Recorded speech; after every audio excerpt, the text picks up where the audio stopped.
All right. So we are going to get started. Just be respectful of your time since you attended right on the dot. Thank you so much for jumping on.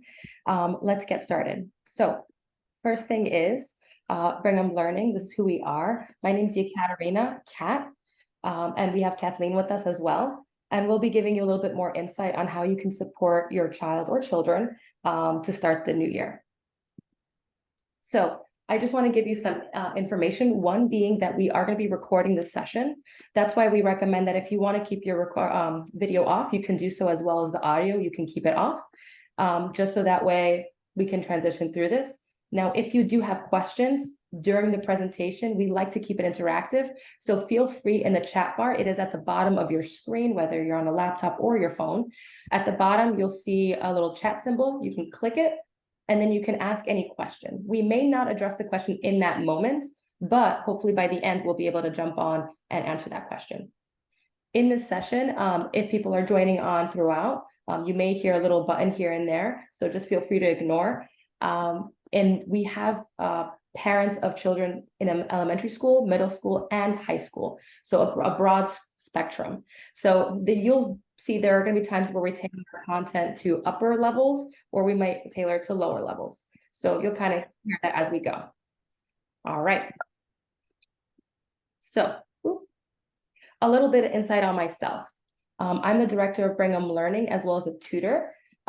In general, I've worked in the Department of Education in the Bronx for over 10 years, in the field of education for about 12.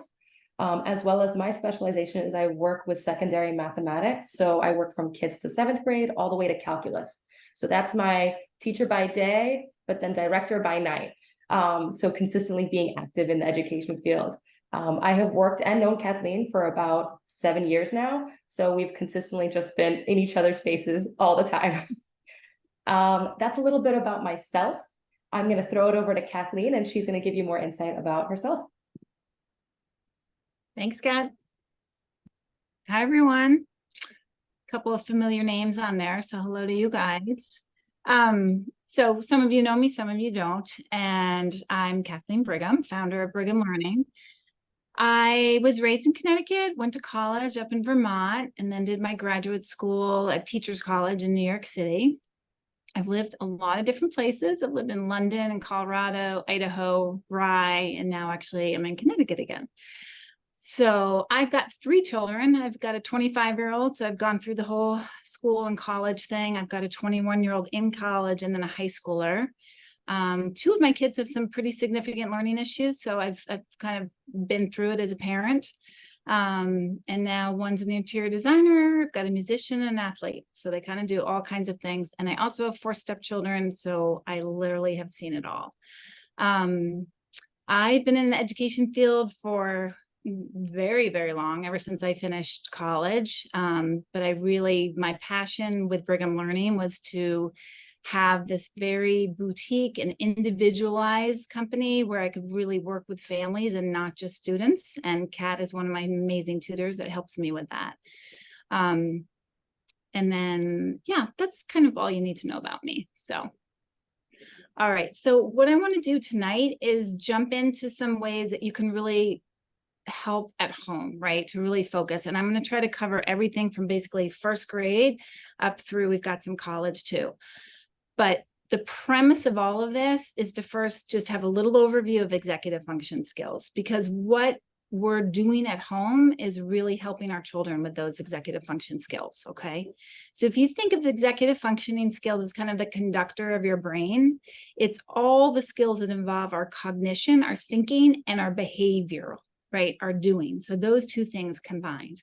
We've got the prefrontal cortex starts developing around 10. And get this, it goes all the way to 24. Some are even saying later. There's so much new research on this, which is fascinating. What's important for me to get across is that means that there's a lot of room here, right? Grades like ages 10 until 25. So these are the areas of the brain that really regulate. Sorry, I'm going to get this out of my way. That regulate our thoughts and our actions and our emotions. And why is that important? It's because when you're home, we're trying to put all of those things together, right? Next one, Kat, thanks. So this is an overview. And by the way, we're going to be sending this home so you guys can read through all this, because I know I'm going to be rushing a little bit tonight. But what I want you to see here before we get into some really actionable things to do at home is just to see the maturation of this adolescent brain, okay? All these things are so important and affect these adolescent brains.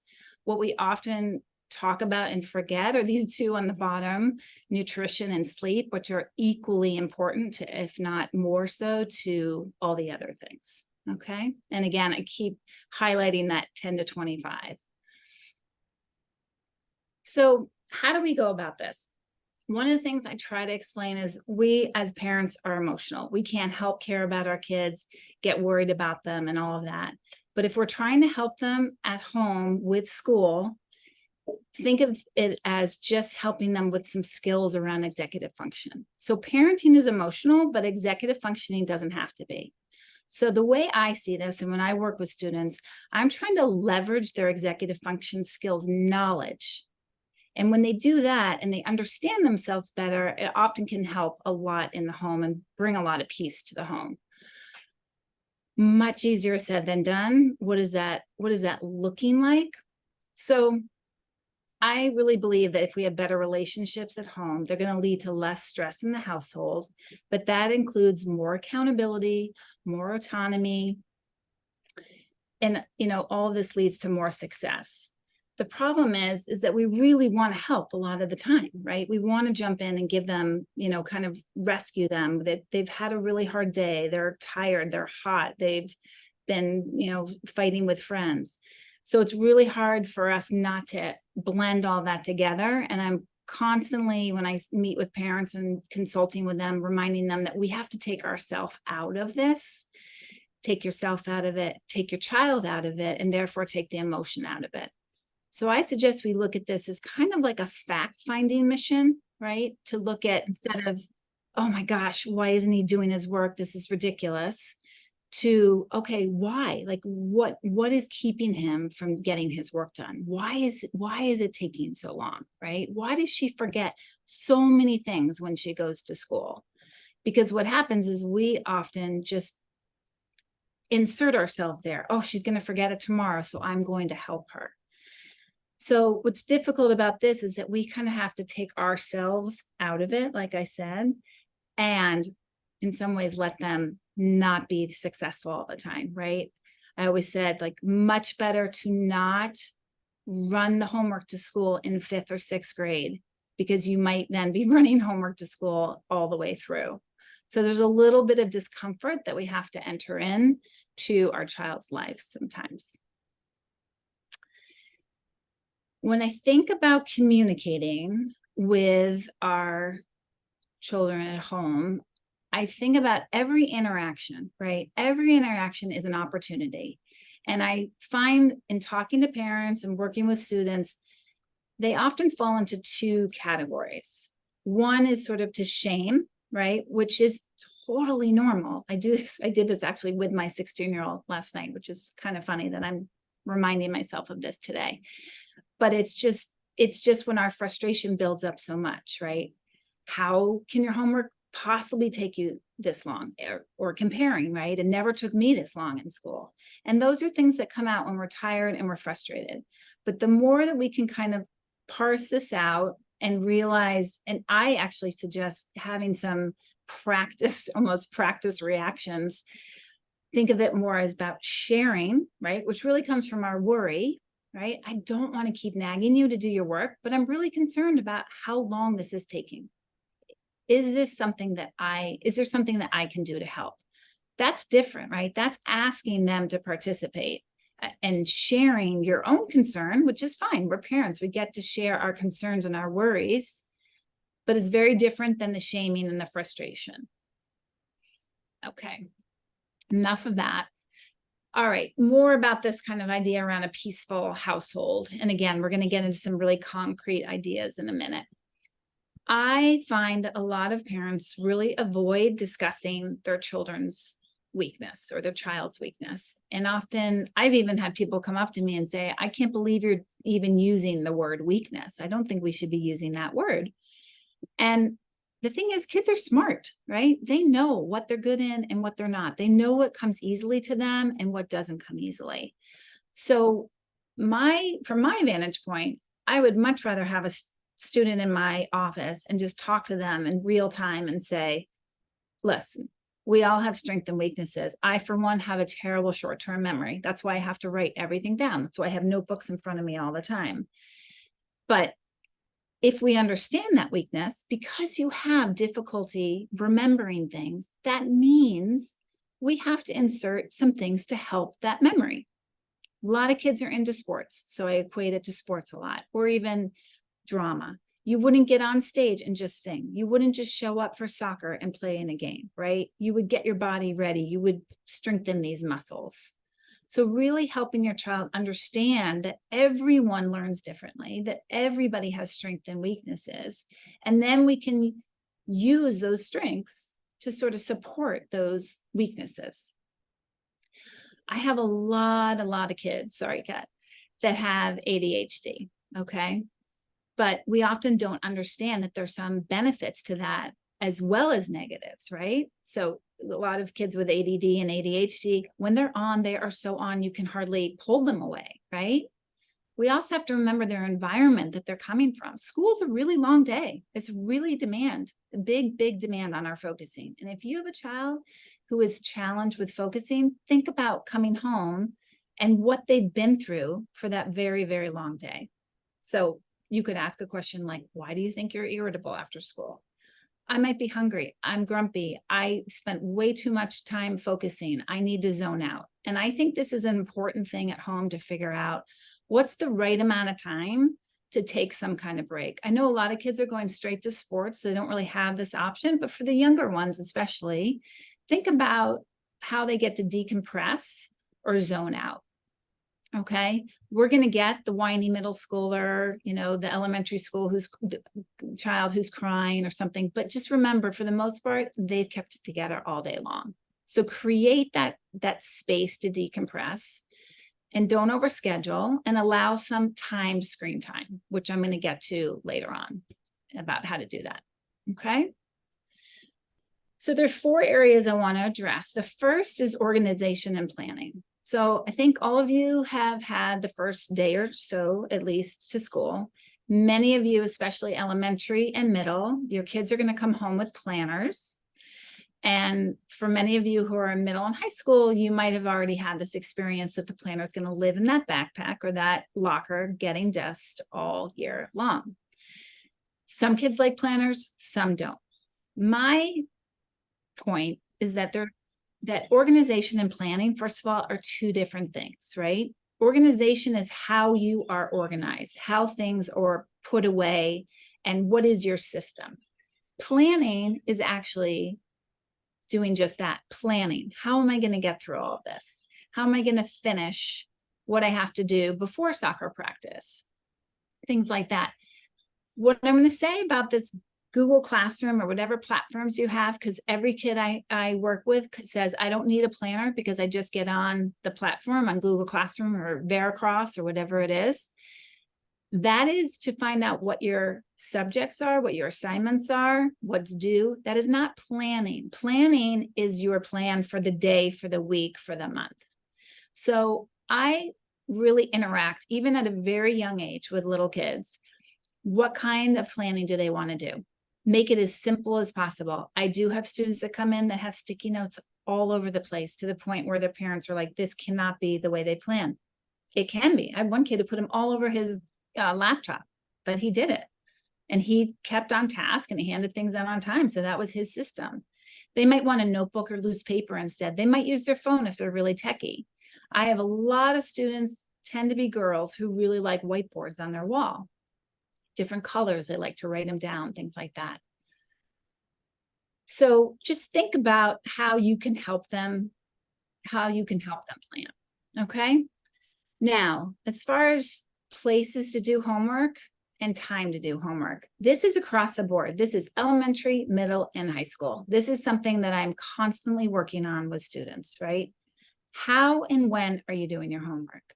For the older students, it's really hard because their schedules are changing all the time. So they don't have the consistency of I'm home every night at this time.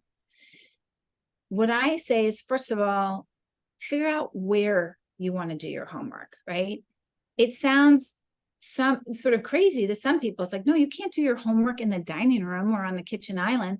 For some students, they really need that. They need to know that there's an eye on them in order to stay on task, right? If they go in their room, they're gone, right? They're on their phone and it's not going to work. For some students, a couple of my kids, they couldn't be in the middle of the house because they needed too much quiet and they just could not process without quiet. So then we had to make a deal that the phone was out, and those are all negotiations that we can get into. I'm a huge fan of timers, putting a timer on your phone if they can be strict about their phone, or an actual kitchen timer. But think about how they work best. You'll find some students work really well in blocks of time, right? I'm going to do 20 minutes here and 20 minutes there. Others have to sit down and do it for a huge amount of time. And we're going to get into some ideas around if you don't have that much time, what to do. I understand this is sort of the perfect world scenario, but I think what I see from parents is a lot of them, their kids get home, they're sort of watching and saying, okay, you've had a snack, let's go. Let's go do your homework. And that in itself is not enough. They haven't quite learned actually how to go do their homework. And this I can see with middle and high schoolers as well. So I think you have to lay the groundwork for them about how are we going to plan, where are you going to do your work, how does it feel, and we'll get into this next one, to work for blocks of time or one big period of time. So that's a little bit about organization and planning. The next part is time management and task initiation. So time management is what it sounds like, right? How do we manage our time? I cannot tell you the amount of students who have no idea how long something takes them. They will sit down and say, oh, that math homework, it's a worksheet. It's going to take me 10 minutes, no problem. They're there for 45 minutes. Oh, I can read that passage in no time. They usually think it's going to take shorter than it is. But I do have a lot of students who avoid, and this is where the initiation is difficult, they avoid starting because they think, oh, that's going to take me forever. I'm going to be working all night. So this idea around time management sounds so simple, but it's incredibly important because it's how they perceive themselves getting through their work. So how do you educate students on time management? For the little ones, you can start just by making them aware of time. We walk to school in 5 minutes, right? Your ballet class is 45 minutes. Just giving them any sense of time because they really don't live in that world, right? For the middle schoolers, I often get their phone out or a timer and ask them to sit down. So I'll challenge them, and I do this with the high schoolers too. I challenge them and say, I want you to go home and sit down for 30 or 45 minutes, no phones, no distractions, and see what you get done. I guarantee you're going to get done more than you think you're going to get done. So that avoidance, like a lot of people come to me because their child is avoiding the initiation and they just don't understand why. I don't understand why he can't just sit down and start his homework. What I find is that it usually comes from a lack of time management. They don't understand how long things take. So it sounds like we have to hold their hand and get them through all this, but these are all steps that we can educate them with and then let them do it on their own. All right. Here's what I want to say about this study burst idea that I give to a lot of students. We have to figure out what works for each one. As I said, there are some students who really like, once they sit down, they really get started and they don't want to stop. But for the majority of students, getting them to sit down is the most difficult thing. So I'll say to them, okay, 30, 45, whatever you guys decide on, the younger ones, maybe 20 minutes, right? Let them get the work done. And this, we do have to monitor in the beginning. I'm a working mom. I realize this isn't a perfect scenario in every home, but it's something that we can work on even on a weekend to help them. All right, you did that in 30 minutes. Let's look at what you got done. oh, I actually got done more than I thought I did. Or I stared at a page forever and I didn't get anything done. Now we have to go into some other executive function skills that I could get into in another time, which is, really getting ideas on the page, right? Or starting to write or getting those initial ideas out. But more often than not, they're getting something done. And then they deserve a break. Okay. The problem is if we just say now break, they'll get on their phone, they lose track of time, they're on YouTube. I suggest that we time the break just as much as you time that work session. All right. So maybe it's 15 minutes. But also, I find, especially this is for the older students, middle and high school students, their break becomes very similar to what they were doing before. They might not leave their desk. They might just look at their phone. They might call a friend. They might continue on a math problem while looking at YouTube. I think it's extremely important for students to have to literally shift their brains, right? To put everything down, close the laptop, get up, go outside if they can. Yes, get on their phone if they're going to get on their phone for a while, but make these two things very distinctive. I think a lot of students feel like school blends into home, blends into homework, blends into my fun time, and it all feels the same. And I think part of time management and task initiation is helping students understand the different parts of their day. This is school time, this is sports time, this is art time, this is break time, family time, work time. And when they have a better sense of that, I find they're easier on themselves, and they get through things a little bit more easily. They don't complain quite as much, like, oh, it's going to take me forever, because they're actually seeing that it might not take them forever. Sorry about the typo there, but the important thing is that once that timer is up during the break, then maybe you go back in for another 30 minutes, right? So you have this differentiation between the work and the break, the work and the break. I will say the caveat here is some kids that have the attention where you really, once they dive in, they have a hard time breaking away. But again, everybody's different. You just have to sort of experiment with some of these things at home and see what might work and what might not work. So that's the study burst. And then the last thing I'll say, I mean, there's all kinds of, we all know about technology and phones and all of that. But for the young students, right, it's very easy to work with them, right? You might have the second grader who has one worksheet that she's worried about getting done at night. You can still treat it the same way. Where do you want to sit? What's your desk looking like? What pencil do you want? Look what you did by yourself. Set it up the same way.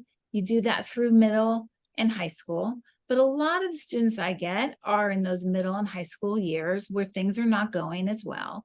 And I'm a big believer that they have to earn some of this break technology sort of good stuff. They've got to earn it. And I always say there's some non-negotiables, right?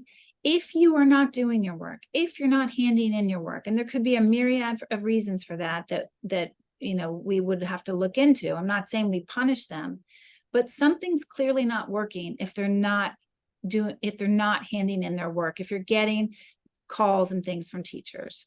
So that means, then there's a non-negotiable here. We're going to have a 5-minute check-in after school. You're going to hate it. You're going to be mad at me, but this is what it's going to be.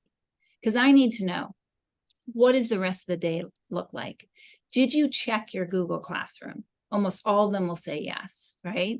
But did they actually get in? Can you tell me what your plan is?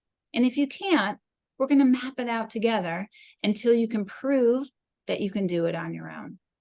I'm also a big believer, and this is a huge battle in my house, of taking the phone and the computer out of their room overnight. We can't really, we can do a lot of things, but I think the afternoon and the studying and all of that, it's good to take it out during those study bursts, but we have to understand the phone is here to stay. We also have classes where teachers are saying, hey, get on your phone and watch this and do that.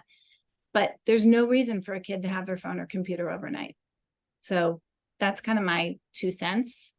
I've thrown a lot at you, and I just want to, say, throw anything into the chat that we can answer more specifically. But hopefully this gives you some ideas that you can play around with at home And Kat's going to take it from here and give you some great tips on communicating with teachers, and her experience as a teacher is so invaluable. So prior to jumping in, as I'm jumping in, I actually want to go back one slide because I do want to add to this in terms of time management with the younger grades. I actually heard something fantastic from one of our tutors yesterday. So with one of their elementary children, just because they had a really big struggle with concepts of time, they took a clock and used whiteboard markers on the clock and highlighted, for example, 5 minutes is in blue. So when the clock arrow gets past 5, that's when you should be done with this task, whether it be making your bed or brushing your teeth, and creating a better sense of how long things take. So I like that idea that Kathleen mentioned of like, okay, when you go to ballet, that's 45 minutes to give them an idea, but as well as household tasks that happen every single day on a routine, you can also set up a clock in the house that say, this is how long your bed should take. Hopefully they make them, right? This is how long it should take to brush your teeth. This is how long it should take to brush your hair, and so on and so forth, right? So I thought that was a really good idea that they had. That's such a good idea. And one thing I should have mentioned, because there are some younger families on here, is that I often make lists for my kids, sort of like, here it is, I'm handing it over to you, you do it. My daughter had a really hard time with time management. She's 25 and she's totally wonderful now, but as a little kid, it was pretty challenging. So one other idea is you can make these things visual. So I used to have a list for her at the top of, on her room saying, did you brush your teeth? Did you lay out your clothes for the night? That kind of thing. And that's something that can progress into middle and high school. We don't want to micromanage the high schoolers, and we really want to try not to interact with them as much and get that combativeness. But I often, at this point, with one of my high schoolers at home, I'll just say, this is what needs to be done, like around the house, right? This is executive function isn't just about the academics. It's about all the things that they have. And it's quite a bit. And the last thing I'm going to say before Kat jumps in is we have to remember that their schedule is really hard, right? I always say, try to live in your middle or high schooler schedule for 2 weeks. It's not what we do, right? And so just keeping that in mind and also sharing that with them. Like, this is a big schedule, but guess what? Once you're in college, you don't have class all day long, or once you have a job, you don't have to do math anymore. They tend to live in a world, as they should developmentally, where they are is where they think they're going to be forever. And it's a good reminder to be like, you know what, this does change and evolve over time. Absolutely. Just before we go on into talking about ways that we can communicate with teachers, I just wanted, for anyone who jumped in after we started recording, just want to let you know that A, we're recording, and B, that after our session, we will be sending this recording to anyone that signed up for the registration, just so that way anything that you may have missed at the beginning, you'll be able to get after. Just wanted to let you know. As well as, just like as Kathleen said, in the chat bar, feel free to ask any questions. If you feel uncomfortable writing it in the chat with everyone, feel free to just send it directly to each of us. All right, so let's have a moment and just have real talk. As much as we want to live in an ideal world where everything works perfectly, it may not. So I just listed out some things that I've heard in the previous year that parents may have said and that teachers may have said. Parents. My child received a 3 out of 5, and they don't understand why. Assignments are posted on Google Classroom, their email, and the school site. I don't know which one they should do first and which one is due and when. I've heard bad things about this teacher, so it's going to be a rough year. As well as, does this teacher ever teach? Right? As mentioned earlier by Kathleen, right? A lot of these things may have been said due to frustration or just confusion of not knowing, right? Either protocols, expectations, anything of that sort, procedures that go on in the classroom. So having clarity and being able to have a communication with the teacher is able to get us further in it. Some things teachers may have said is they never hand in their work. Their parent is ignoring my phone calls and emails. They aren't even paying attention when I teach. And lastly, I don't even know if they're confused or understand. They never talk. All of these things are said from both ends in a place of concern, as well as a place of not knowing what to do to be able to get the support that they need, right? Very often parents may ask questions and teachers may ask questions, but the child is stuck in the middle, confused. And our hope is after this that we'll be able to bridge that confusion a little bit more, where we'll be able to create a connection that kind of builds above that confusion, and then it creates that support. So how do we start? You'll see that step 3 is highlighted in a different color. We're going to talk about sharing information about your child in particular in the next slide. So I might glide over that. But first is to give an introduction, send an email, give an introduction about your child. It will be able to build positive rapport with the teacher. Within that, you're going to be able to provide communications of channels that you prefer, whether it be phone, whether it be email, anything of the sort. In addition, also clarify what's the best time for you. Would it be the evenings? Would it be work day, 9 to 5? I don't answer phone calls in the evening, right? Or weekends. When are you most free to be able to address any concerns or any places of growth? Share information about your child and ask questions or addressing concerns. Now, these concerns or questions can be about the classroom themselves or about your child, right? Such as, where does homework get handed in? When is homework due? Is my child able to do test corrections? How many points do they get for test corrections? If it's late, how much do they lose, right? Or can I hand in anything late? There are so many questions that we start off the year not knowing the answer to. And a lot of it starts with just having that concern and being able to reach out to them. In addition, I always recommend not waiting till report cards or progress reports to then address any concerns. I highly recommend step 5 is talking to them maybe once a month. And for some of you, it may be different. I don't really feel comfortable reaching out to a teacher. It doesn't have to be a long paragraph. It could just say, hey, just checking in. How are they doing? Academically, behaviorally, is there anything I should be concerned about? Is there anything that I can possibly reinforce when they're at home? And then that leads to step 6, collaborating with the teacher for support, right? How can you maybe help them at home? Is it with their homework? Is it just getting started? As Kathleen said, is it the time management? Is it making sure they have a timer? Is it making sure that they don't have their phone or technology? Or is it even just, you need me out of the kitchen so you could do your homework on the island because that's where you like to work, right? Being able to create places for support. Step 7 is just handling challenges. When we talk about handling challenges, things that could pop up academically or behaviorally, and being open to it. Because the reality is that things happen, right? But also being open to the fact that it may be something that occurs and we could be there to support that. Last but not least, appreciating teachers. I love to be appreciated. Kathleen loves to be, we all love to be appreciated, whether it's just saying, I hope you had a really good day. Thank you so much for your time, right? We as parents sometimes just reach out and say, hey, I'm really concerned. All these things are happening. And in the teacher's mind, from teaching to grading, to answering questions from their administration, to finally getting to their email, right? They're then responding to at least 20 emails because different parents are asking different questions about a grade on a test, about a homework, about why was this a 0, right? Just take a moment to appreciate the teacher, say thank you for responding and taking the time, right?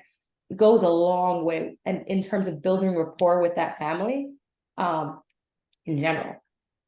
Now let's talk a little bit more about sharing information about your child, right? You might say, well, what do I share? What's helpful?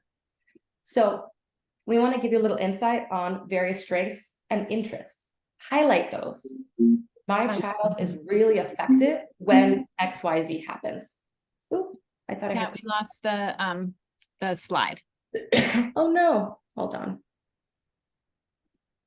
Let's try it again. Did it work now? Yeah.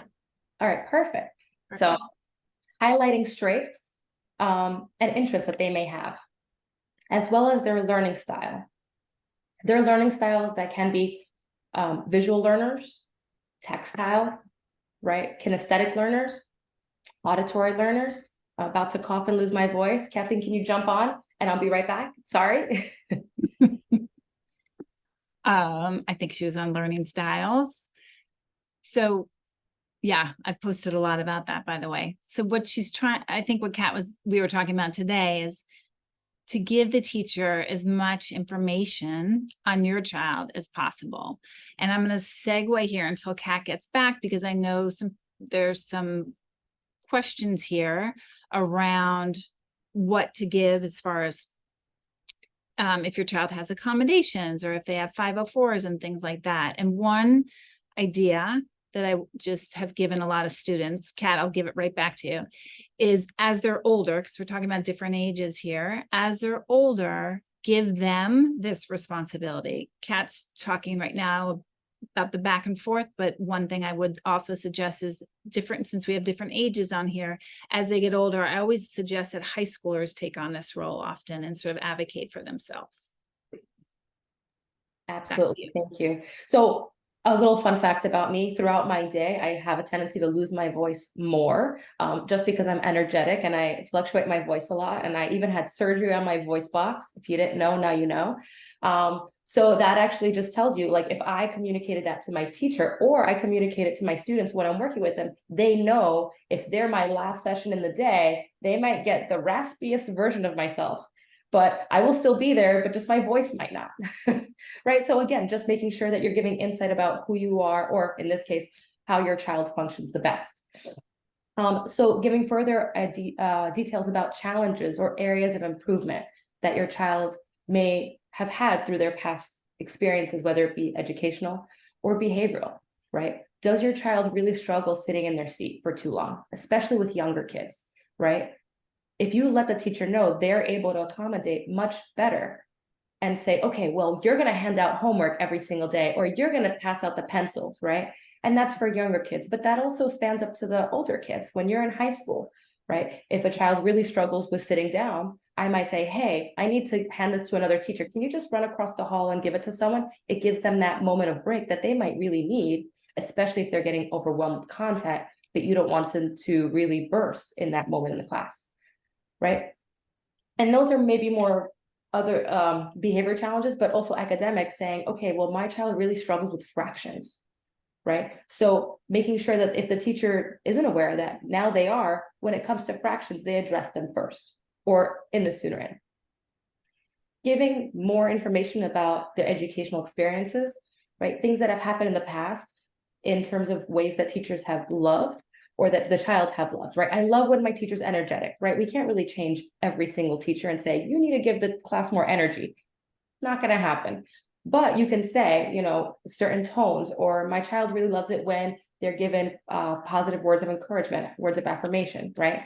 Anything like that. And that also goes into hobbies and extracurricular activities. Clarifying, maybe they're really busy after school, so they might not have time to do a complete essay, but they have to regardless. So even if they do the essay, maybe giving them earlier benchmarks. So let's do a draft on Monday. On Wednesday, let's check that draft. Let's go over it. Let's do any grammar. And then on the last day, Friday, you'll submit it.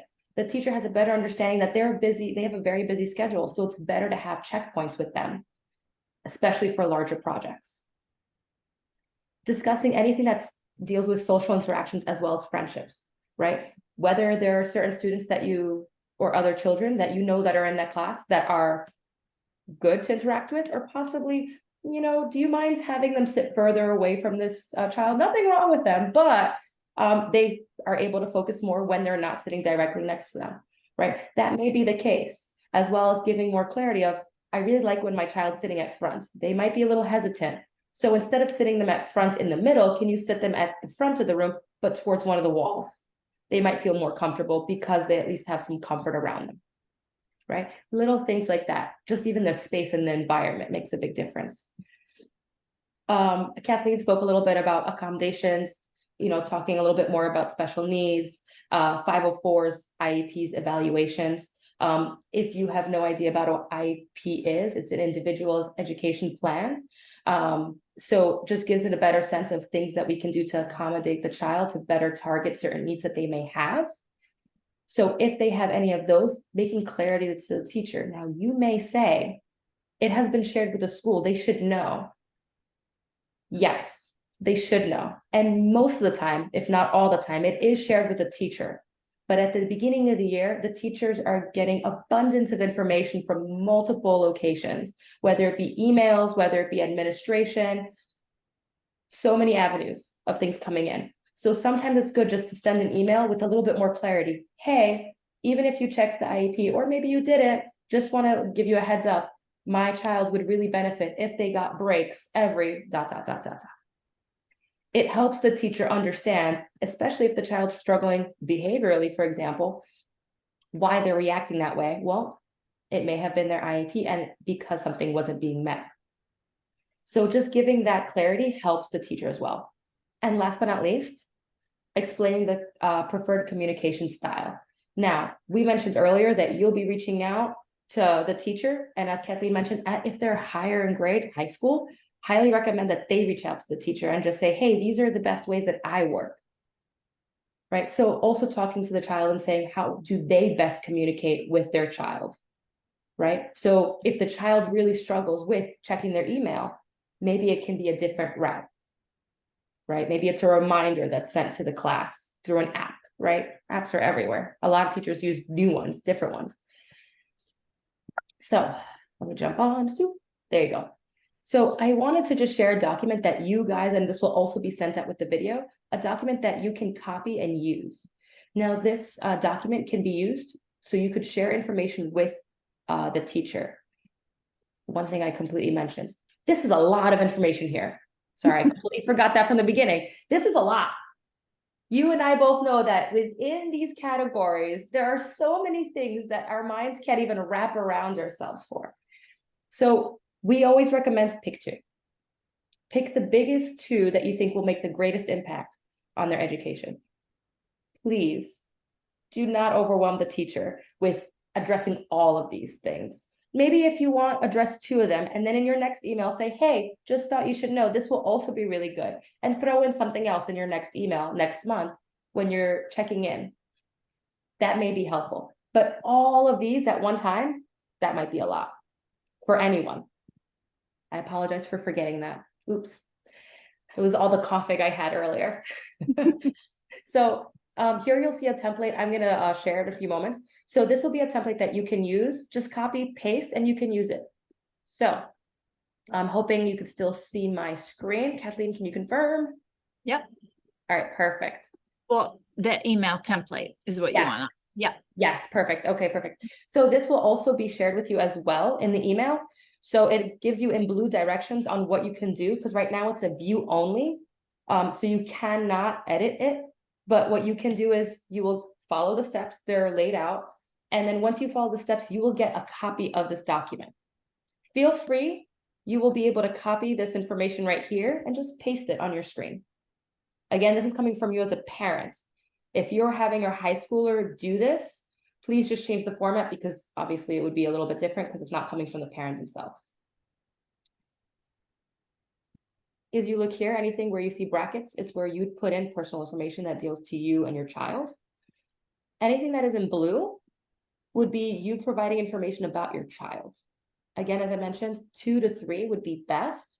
Anything more may be too much. Use your best judgment. For that piece of information, we have a whole page of different things that you can use, or different categories that you can use to pull from to get information that you think, okay, well, what would be best for them to know? Okay, my child is a visual learner. They really benefit from having videos. In addition, they really struggle with sitting still, right? That might be a challenge. So one thing that I found that works at home is XYZ. Or something that they did last year that my child really liked was XYZ, right? Telling them this was a challenge, but also this is how the teacher maybe resolved it. If you see anything in green, which will be lower, are questions that you can ask the teacher to get clarity about their structures. So you'll see it on the third page. And these are questions you can ask the teacher, such as, what are preferred methods of communications and how can we reach you throughout the school year? And I'll just skip around to another one saying, how do you handle homework assignments and projects in your classroom?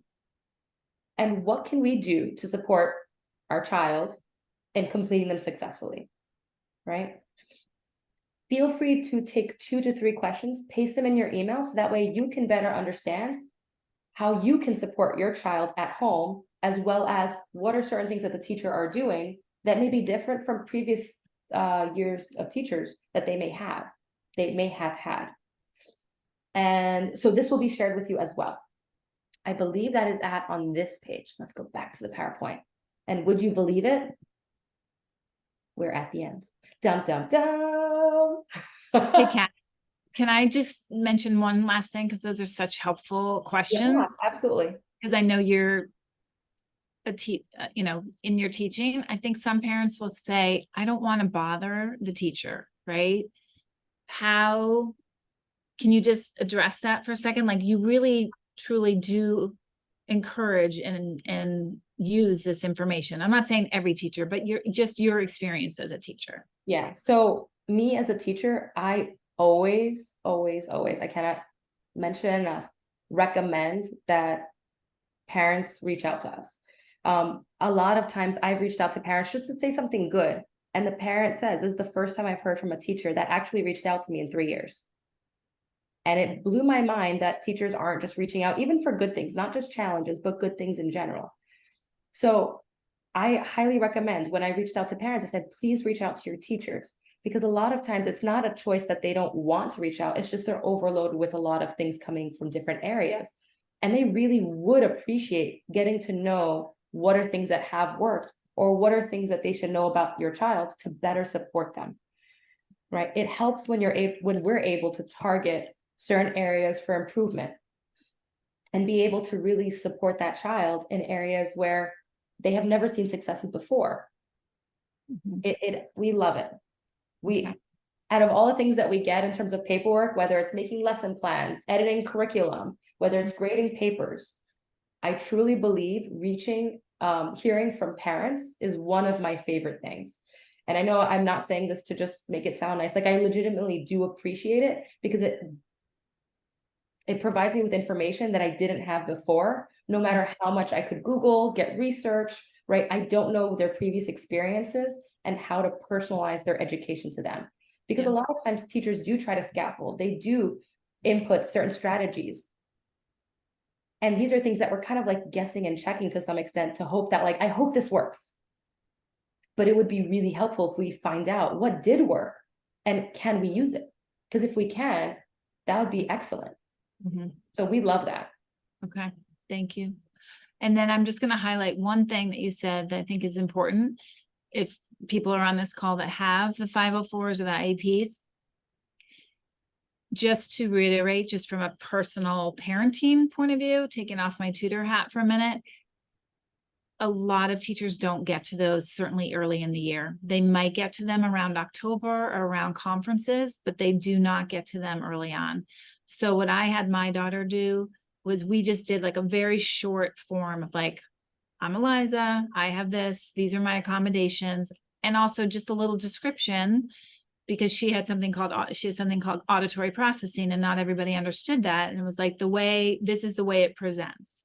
And, it sounds sort of like you might be giving too much information, but I found it so many teachers were so grateful to her, saying, thank you so much.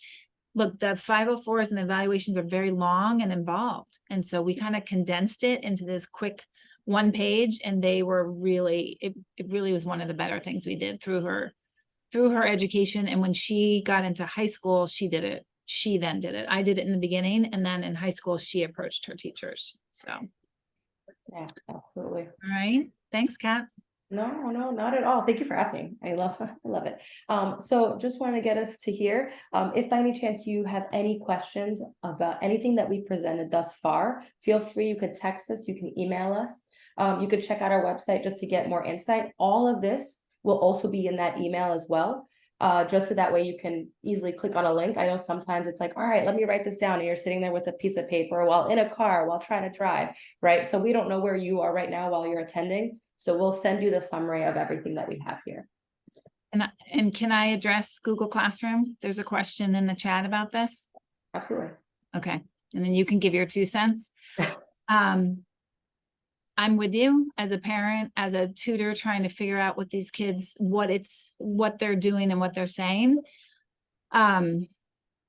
So first of all, I think schools need to hear, right, that Google Classroom is not the be all and end all. And I'm not saying we go and complain, but I do think that our feedback as parents is really important, okay?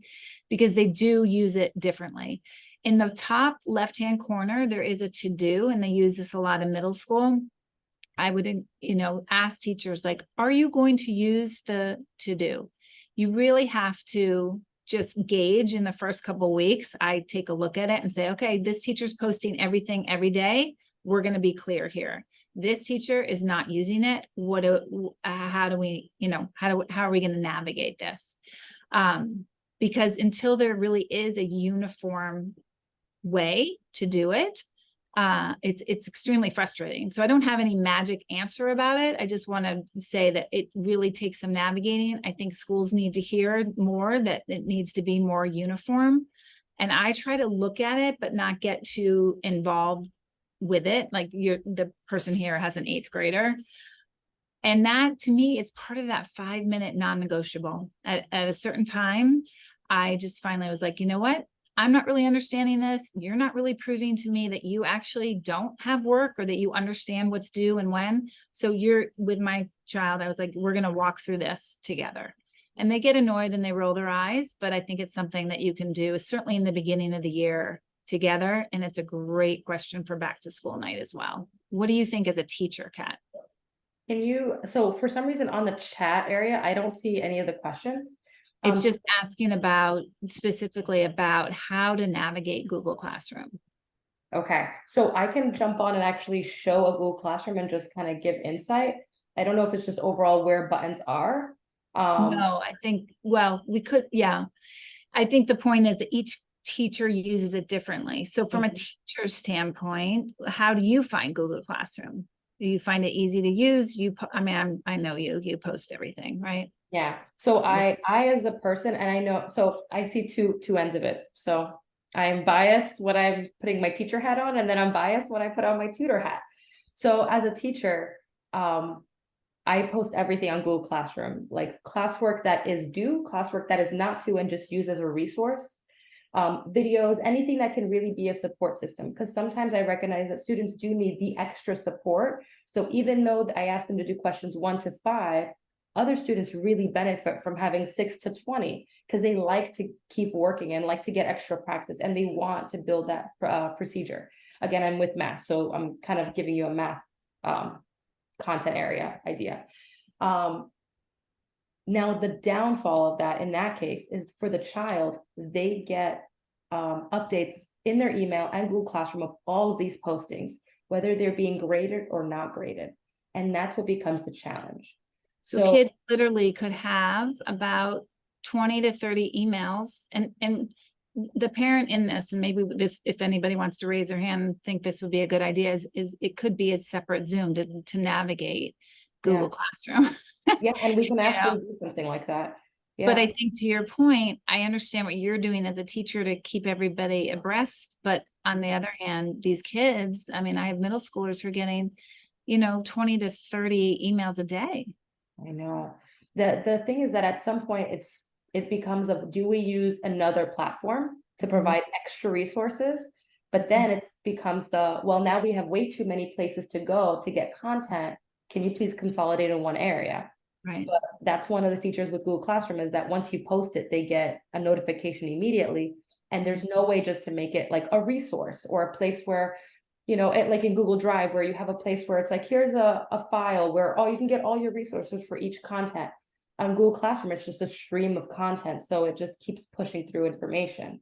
So that's one of the downfalls of Google Classroom, that it just becomes an abundance of just content, and it's not necessarily targeted.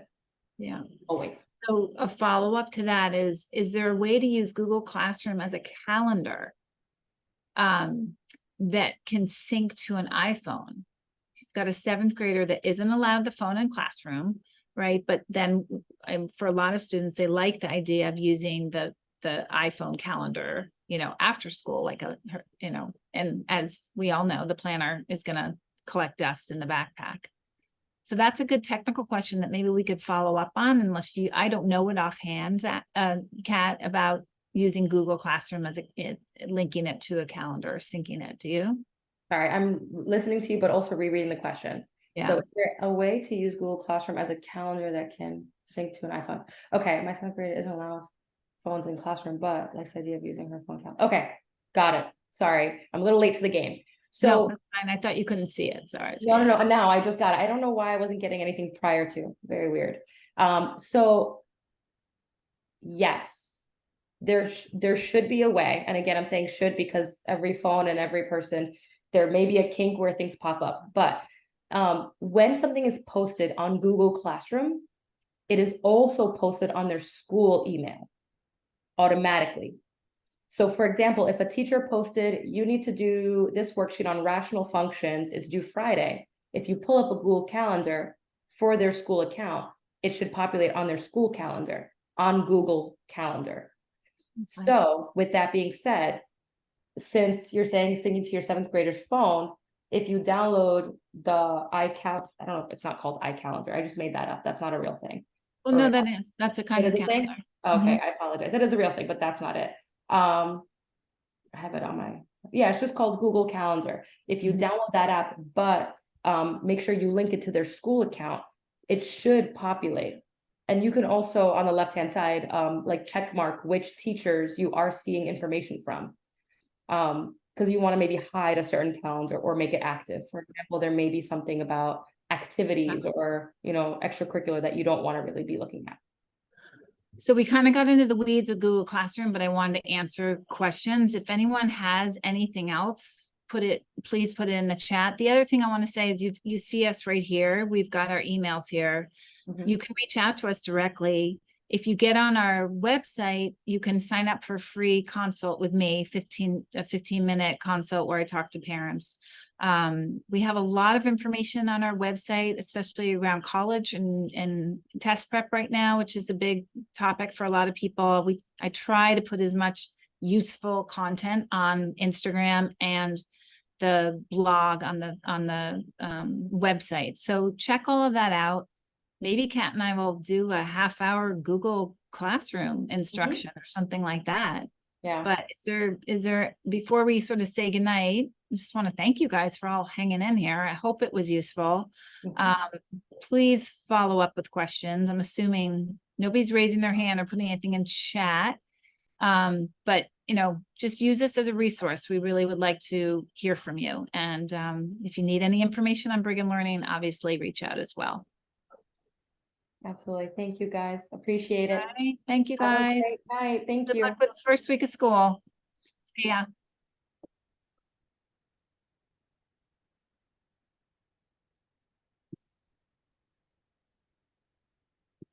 Close.